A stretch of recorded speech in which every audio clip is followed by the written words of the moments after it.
अरे शेर पर सवार होके आई हाय माई, शेर पर सवार होके आई हाय माई। जहाँ देखी हनी बिया जुड़ई हाय माई, जहाँ देखी हनी बिया जुड़ई हाय माई। ओही जे बाला का भेटाई है माई, ओही जे बाला का भेटाई है माई। बालका के विदा दे के जाई हाय माई, बालका के विदा दे के जाई हाय माई। अरे शेर पर सवार होके आई हाय माई, शेर पर सवार होके आई हाय माई। जहाँ देखी हनी बिया जुड़ई हाय माई, जहाँ देखी हनी बिया जुड़ई हाय माई।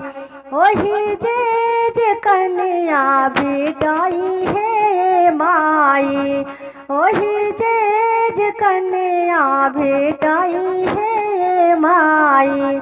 कन्या के सिंदूर दे के जाई हाय माई, कन्या के सिंदूर दे के जाई हाय माई।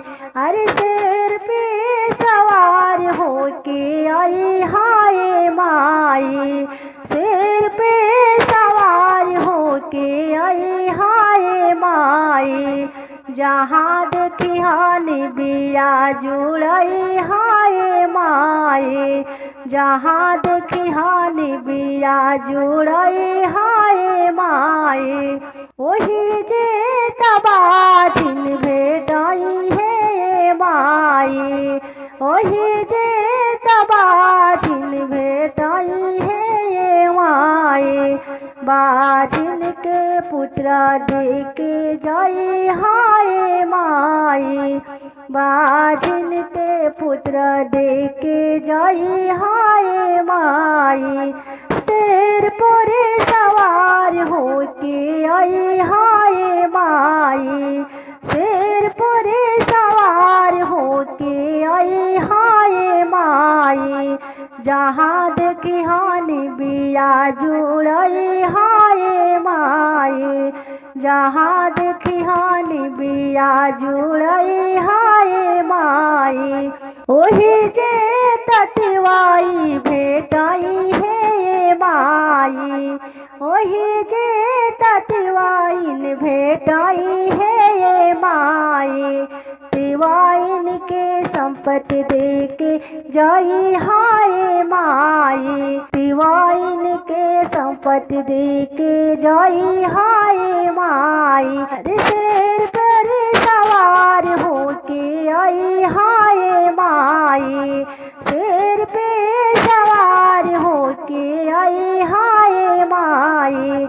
जहाँ देखी हनी बिया जुड़ई हाय माई, जहाँ देखी हनी बिया जुड़ई हाय माई।